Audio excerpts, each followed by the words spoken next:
Enjoying your classes? I know Professor Slughorn is most impressed with you.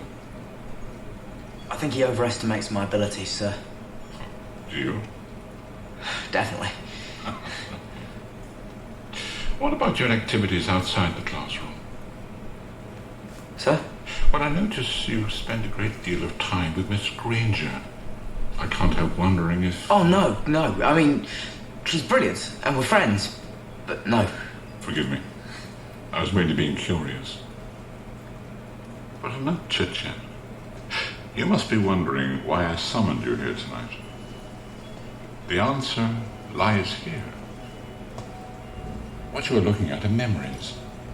In this case, pertaining to one individual, Voldemort. Or as it was known then, Tom Riddle. This file contains the most particular memory of the day I first met him. I'd like you to see it, if you will.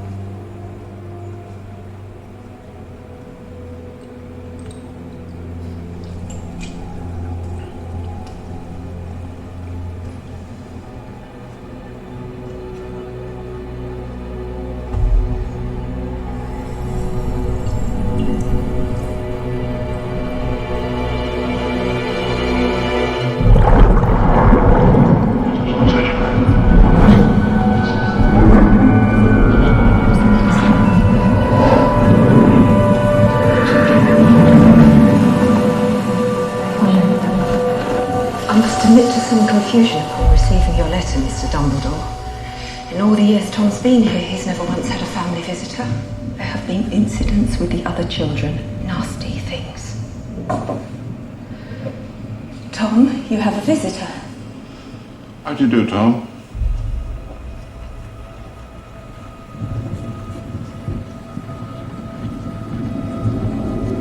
Don't.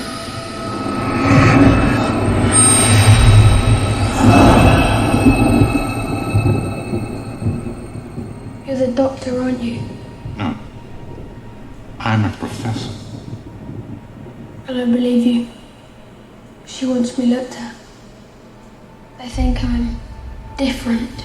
Well, perhaps they're right. I'm not mad. Hogwarts is not a place for mad people. Hogwarts is a school. School of magic. You can do things, can't you, Tom? Things other children can't. I can make things move without touching them. I can make animals do what I want without training them.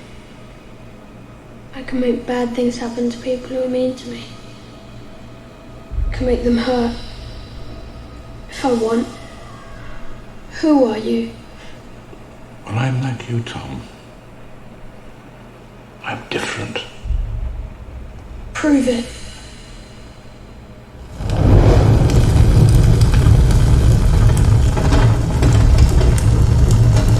I think there's something in your wardrobe trying to get out, Tom.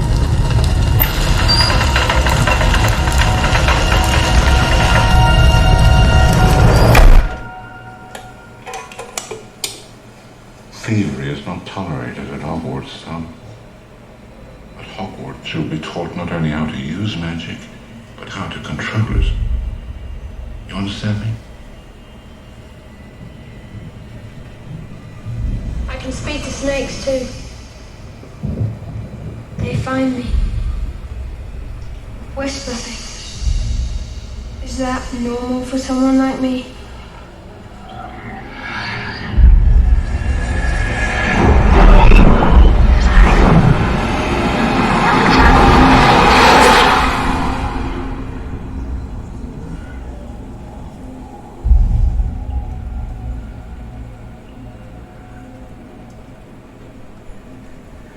Did you know, sir? Then? Did I know I just met the most dangerous dark wizard of all time? No. If I had, Over time, while here at Hogwarts, Tom Riddle grew close to one particular teacher. Can you guess who that teacher might be? You didn't bring Professor Slughorn back simply to teach potions, did you, sir? No, I did not. You see, Professor Slughorn possesses something I desire very dearly, but he will not give it up easily. You said Professor Slughorn will try to collect me. I did. Do you want me to let him? Yes.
What's going on, ladies and gents in Cyberland? Coming back to you with another film review.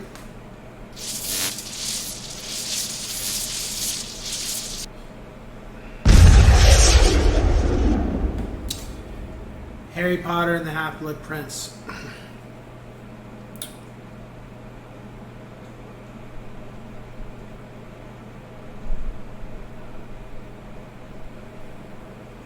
So, when the sixth book came out, it was a very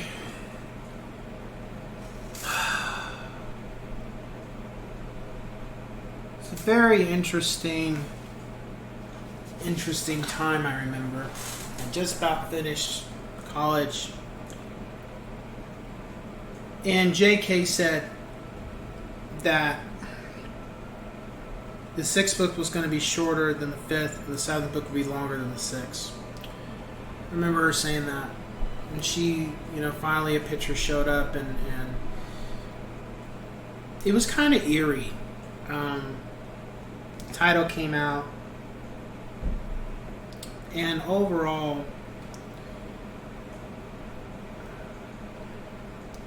it was very, very moody. Very dark time. The excitement was there, but I think after what happened with the fifth book, not that it wasn't disappointing or anything, I think with killing Sirius like they did, and I think with Sirius dying, it put a lot of fans in a perspective that at this point now, the only other person to kill that was a hero that a lot of us was really riding on was Dumbledore. Like, you're going to kill him. If you don't kill him in the sixth book, you're going to kill him in the seventh. But, I remember when it was a guessing game for the fifth book, who was a major character was going to be killed, we all had our theories, and when it's serious, we didn't like it, but we accepted it. But I don't think we'd have liked it if it had been Arthur, because it was supposed to be Arthur too, and she changed it. But I remember when the sixth book came, that speculation and the theory, it was kind of like I think everybody deep down for the most part knew what was about to go down. We all just felt it as readers, that what she was going to do, and it wasn't really surprising when it went the way it did. However, the interesting thing about the sixth book was the fact of it felt like a Chamber of Secrets 2 to an extent. The Half-Blood Prince to me was really more of a backstory of Tom and what he ended up becoming and how he got to those steps to do it. And I felt like the Half-Blood Prince, outside of dealing with the history of Tom, there wasn't really much more to it besides Ron being, I believe he was the goalie for Quidditch. He finally got on the Quidditch team. And Hermione and Ron finally consummate. Well, I don't want to say consummate because I think that's when you go all the way. But them establishing that they love each other, they care about each other. that was interesting to. It was time kind of thing, and the same thing with, even though I never thought it would go this route, but with Harry and Ginny finally establishing their relationship, and also the brothers just saying, dude, don't worry about us, we're just here, we get it, it's fine. It was interesting to see that. And then also Lupin, him and Tonks, that situation as well was interesting. It was interesting too. The other side of it was you kind of could feel a little sorry for Malfoy that he's a product of his environment. It's not his fault, and the type of trauma and anguish that his parents, because of who they felt they needed to be, and class is so important that they put their child, their blood, the person they brought into the world, they put this kid who doesn't fully understand the ramifications of what he is involved in. You put him in this situation where he could die because of your callousness and your arrogance and your ego and your belief that you have a right to dominate over other people, and you put your kid in a very awful situation. And I sympathized when I watched the sixth film. I sympathized with Draco this time around, because knowing now the other side of the coin, we weren't really shown a lot of Draco's home life up until this movie, and up until the book too.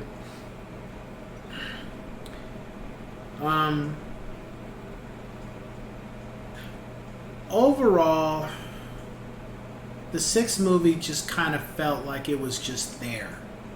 It didn't feel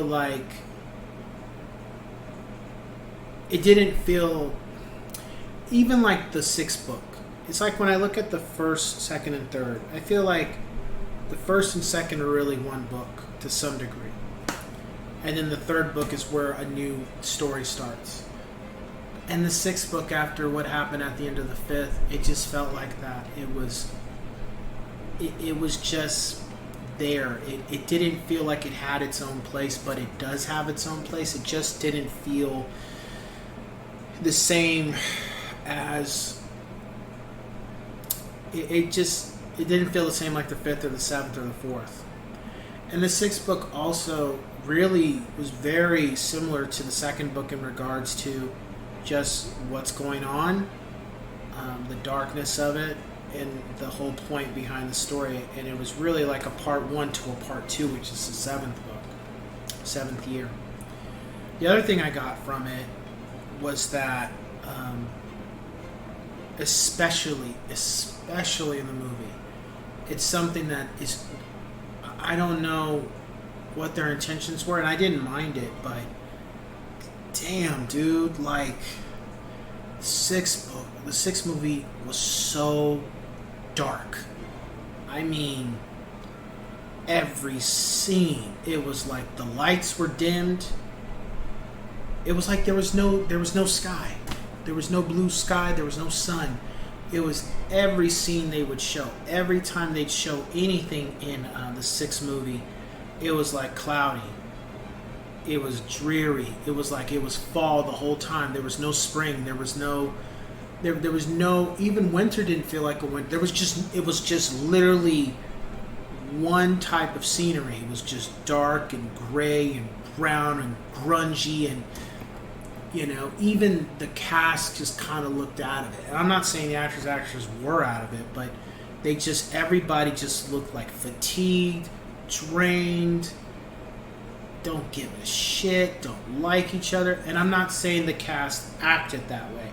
It's just everything in the sixth film, everything just looked bad. Like it didn't flow. It didn't, and I know, and I get it, what the intentions were because of what it was leading up to. Out of all the books, the sixth one is the darkest book, period. it's low key. At some points in the book, it's rather disturbing. I'll be honest with you. For a book to be reading that type of book at an adolescence, because I was grown when I read it, it was somewhat disturbing. It was a little disturbing. I could see it being disturbing. And the thing of it is like how you came off of the 5th book, where there's some glimmers of hope, and the 6th book just shattered into fucking pieces, man. It was like, I felt like the 6th book reminded me of The Empire Strikes Back. Now, for those who watch, like, how, no, I'm like, no, not in regards to story, just in regards to just darkness. It was just a dark, dark book. It was a dark, dark movie. And there wasn't, like, killings and stuff all over the place. It was just the dialogue. What exactly was going on in the scene? What was being discussed? What really was Thomas Riddle? What was Voldemort at this point? What did he become? Just that whole, his adolescence, his years at Hogwarts, what he did to become what he became. It's just kind of sick. Like, the amount of what he did to his body, what he did to his mind, what he did to his appearance. It's really sick. And you get a glimpse of it in the movie, of course, but definitely in the book, it's very detailed, and it's just, wow, man, this guy is just, ugh, he lost his mind. So with that being said, if I didn't say, my rating for the film was 8 out of 10 yes sirs. You know, I think probably because it was so dark and so mentally fatiguing of just looking at it compared to the 5th movie. I think that's why I give it an 8. And it gave me a lot of Chamber of Secret vibes too. And the book did too. And it's not a bad film. It's a great film. They're all great films. It's just you like some better than others. But man, I gotta say, Half-Blood Prince is to me, it's the darkest. It's the darkest of all the Harry Potter books and the movies too, definitely, hands down. But I will say, as long as you've seen the first 5, definitely watch the 6, and you'll see what I'm talking about some of the things I'm saying about the movie. So with that being said, I'll catch you guys in the next one. Take care.